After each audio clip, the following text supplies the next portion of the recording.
चमड़ा बाहरला भली पूरा परिस्थिति हाथ आ गोड़र सब हो जाऊँगी कि थंडारे जदि थंडारे यही सब समस्या होची ताले चलते किपरि उपचार करवा आज जानिबा। जदि जो किछि लोकंकर थंडारे अतिरिक्त मात्रा रे स्किन ड्राई हो जाए एत ड्राई हो जाए फाटी जाए ब्लड बाहरी थाए पाद सब फाटिकी ब्लड बाहरी थाए हाथ गोड़ सब एकदम सुखिकी ड्राई होगी स्किन सब एमती उतरी जाए एत जन जनकर मात्रा एत मात्रा जन जनकर स्किन ड्राई हो जाए। हाँ किछि लोकंकर सेते असर पड़े ना जो मानकर ऑयली स्किन थाए से मानक एते असुविधा ही नता जो मानकर ड्राई स्किन थाए से माने बहुत असुविधा पड़ते ठंडा दिन में स्किन पूरा फाटी जाए ओठ फाटी जाए गोड़र एड़ी फाटी जाए आउ हाथ गोड़र सब स्किन फाटी जाए। चलतु एम केमती उपचार करवा आज जानिबा। प्रथमे कौन प्राणायाम करवा आगे जानिबा। जति अधिक स्किन ड्राई रोचे स्किन फाटुची ऑयली पूरा जीरो अच्छी ताहले शीत दिन अधिक अनुलोम विलोम करंतु अधिक कपालभाति करंतु डाइजेशन ठीक रहिबा आउ स्किन ड्राइनेस मध्य धीरे धीरे कम फील हम। जदि भी अधिक रोची ताले चलतु कौन आम घरोई उपचार करवा देखिबा।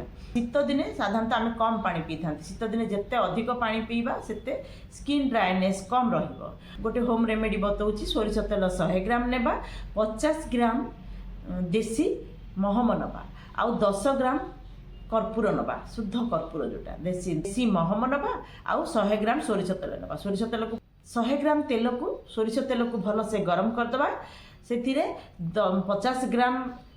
50 ग्राम देसी महम को पकाईदबा जेतेबेले हल्का उषुम रहिबो सेतेबेले सेतिरे 10 ग्राम देसी कर्पूर देदबा तापरे सेई तेल को गोटे डब्बारे ठंडा करके गोटे डब्बारे भरीदबा।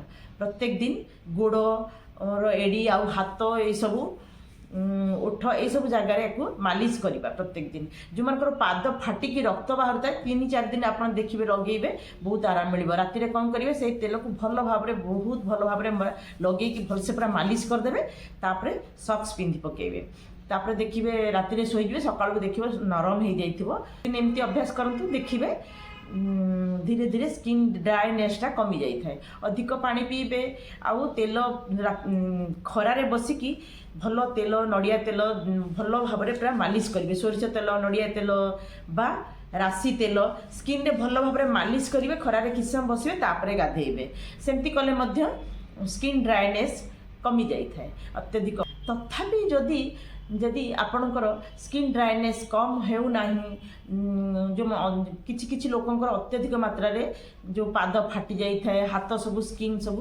क्रैक हो जाए गोड़ हाथर स्किन सब क्रैक हो जाए एड़ी क्रैक हो जाए से माने कौन करेंगे पतंजलि गोटे आसूची बोरोसप बोली गोटे लोशन आसूची ताकू आपण राति शोला बेले एमती भल भाव देह हाथ सब मालिश करदे आउ घोड़े गाड़ी शोई पड़े सकाल को देखिए स्किन सॉफ्ट हो जाइए। ना गोटे अच्छी क्रैक